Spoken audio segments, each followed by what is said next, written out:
तर चला तर मस्तपैकी आपली पनीर भुर्जी तयार झालेली आहे. नमस्कार, कोकण चंचली चॅनलमध्ये आपलं खूप खूप स्वागत आहे. कशा आहात मंडळी? मजेत ना? तर मजेतच राहा आणि गणपती बाप्पा तुमच्या सर्व इच्छा पूर्ण करो. आणि चला आज आपल्या रेसिपीला सुरुवात करूया. तर माझ्यासोबत आतिश सुद्धा आहे. नमस्कार. तर आज आहे मंगळवार आणि आम्हाला भुर्जी खायची तलब लागलेली. पण काय करू, मंगळवार यामुळे आपण अंडी तर खाऊ शकत नाही. त्यामुळे मी मम्मीला बोललो की आज आपण पनीर भुर्जी बनवूया. ती देखील एकदम अंडा भुर्जीपेक्षा भारी लागते. तर बघूया कशी बनवतात ती. तर चला पाहूया.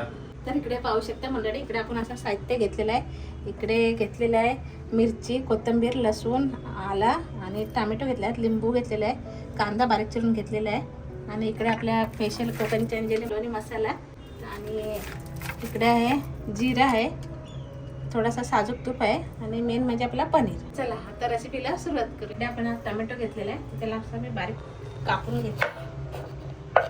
आणि आपण कांदा कापून घेतलेला, पण टमाटर कापायचे राहिले ते आपण आता कापून घेतोय. बारीक बारीक कापून घेऊया. तर इकडे मंडळी बघू शकता, इकडे आपण टमाटर आणि अद्रक, मिरची आणि लसूण असं बारीक चिरून घेतलेलं आहे. इकडे आपण गॅस पेटवून घेऊया, तवा सुद्धा वरती ठेवून घेऊया. तर इकडे पाहू शकता मंडळी, मस्त आपला तवा गरम झालेला आहे आणि त्याच्यामध्ये आपण असं एक पडी तेल टाकून घेऊया. त्याच्यामध्ये आपण जिरा टाकून घेऊया. तर आपण हे बारीक चिरलेलं लसूण सुद्धा टाकून घेऊया. मस्त ह्याचा एक सुगंध भारी येतो एकदम.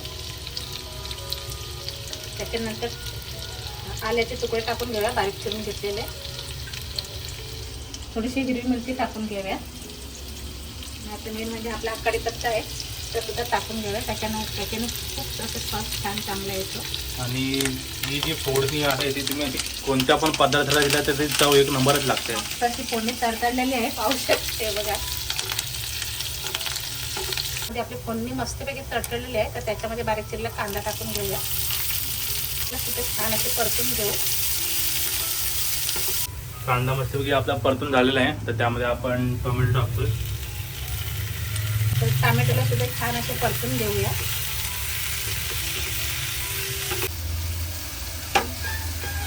तर इकडे पाहू शकता मंडळी, इकडे आपला कोकण चंचली मालवणी स्पेशल मसाला आहे तो आपण आता भुर्जीमध्ये टाकूया. आणि ह्याची खासियत म्हणजे आहे की हा जर मसाला आपण टाकला ना तर कायच टाकायचं नाही, हळद सुद्धा नाही टाकायचे. सगळे खडे मसाले ह्याच्यात टाकलेले आहेत तेव्हा हा मसाला एकदम खूप टेस्टी आहे. तर चला तो आता आपण टाकूया. आणि जर तुम्हाला कोणाला पाहिजे असला ना तर नक्कीच दिलेल्या नंबरवरती ऑर्डर करू शकता. आणि याची चव सुद्धा ना एकदम अप्रतिम आहे, कारण यामध्ये आपण पूर्ण 22-23 प्रकारचे खडे मसाले आपण वापरले, प्लस 3 प्रकारच्या मिरच्या ते आपण भाजलं आहे आणि आपण गावाला डंकाच्या मशीनवरती जाऊन कुठून आणलं आहे. चला मसाले छान असे ढवलून घेऊया आपण. वाव, मस्त असा सुगंध आलाय मसाल्यांचा. खडे मसाले सुद्धा आतमध्ये आहेत ना, त्यालाही असा भारी सुगंध येतो. आणि ज्यांनी आमच्याकडे जे मसाले घेतले ना तर ते आम्हाला कमेंट करून सांगतात की ताई तुमचे मसाले खूप छान आहेत. आणि जे कुठे भेटतात ना रस्त्यामध्ये ते सुद्धा बोलतात की ताई तुमचे मसाले घेतले ते खूप छान आहेत, त्यांना आवडले. तर खरंच त्यांचे मनापासून धन्यवाद. त्याने मी पहिलाच मसाला केला आणि त्याने ऑर्डर केली सगळ्यांनी. तर तुमचे सगळ्यांचे मनापासून धन्यवाद. आणि मेन म्हणजे या मसाल्यामध्ये आम्ही कोणत्याही प्रकारचं केमिकल नाही वापरलं आहे, कोणत्याही प्रकारचा कलर नाही वापरला आहे, पूर्ण नॅचरल आहे. जे आपलं ओरिजिनल बाजारामध्ये भेटतात मिरच्या त्या आपण खडे मसाले, आपण चांगल्या क्वालिटीचे खडे मसाले वापरले, चांगल्या क्वालिटीचे आपण मिरच्या वापरल्यात, त्यामुळे ती चव एकदम चांगल्या क्वालिटीचीच आहे. हो, आणि एकदम घरगुती मसाला. आणि ती तुम्ही व्हिडिओ बघितली असेलच आपल्या यूट्यूब चॅनलवरती, नसेल बघितली तर जाऊन पुन्हा एकदा पहा आणि आवडलं तर नक्कीच ऑर्डर करा. तर आपला छान प्रकारे मस्त मसाला बघा मस्त परतून झालेला आहे.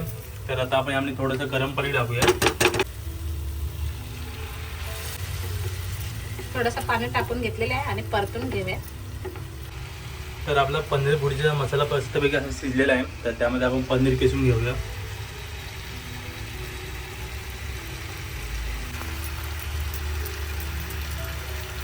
मस्त असं आपला पनीर किसून झालं आहे आणि वरतून थोडीशी कोथिंबीर सुद्धा टाकून घेऊया.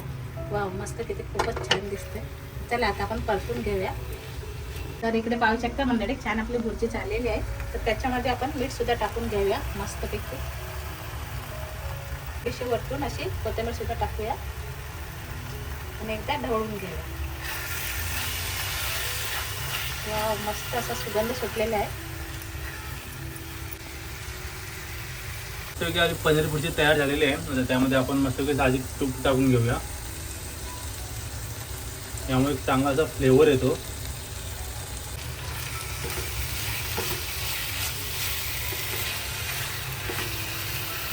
वाव, तुपाचा एक सुगंध असा भारी आलाय. छान असं ढवळून घेतले पनीर भुर्जी. तर इकडे भुर्जी आहे ना, आता प्लेटमध्ये मी काढून घेते. आणि दिसायला अगदी अंडा भुर्जी वाटते. तर चला, तर मस्तपैकी आपली पनीर भुर्जी तयार झालेली आहे. आणि दिसायला सुद्धा एवढी भारी दिसते ना, तुम्ही पाहू शकता. एकदम मस्तपैकी असा कलर आलेला आहे. पाव पण मस्तपैकी शेकून घेतलेले आहेत. कांदा, लिंबू, मिरची, एक नंबर. आता आपण खाऊन बघूया कशी झाली ती. चला आता आपण टेस्ट करून बघूया भुर्जीचे. जे भुर्जी आहे ते बघा. वाव, एक नंबर असे.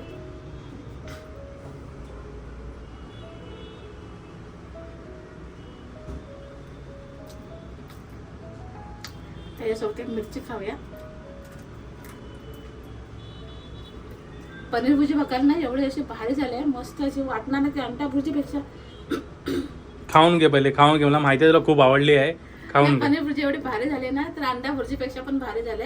आणि अंडा भुर्जी, ही भुर्जी खाल तर अंडा भुर्जी विसरायला अशी पनीर भुर्जी झालेली आहे. तर ही भुर्जी तुम्ही सुद्धा घरी करून पहा. आणि आमचा मालवणी स्पेशल मसाला हे सुद्धा घ्यायला विसरू नका. आणि ज्यांनी घेतलाय त्यांना ही आपल्या मसाल्याची चव कशी लागलेली आहे ते आम्हाला नक्कीच कमेंट करून सांगा. अशा प्रकारे आजची ही पनीरची भुर्जी रेसिपी होती.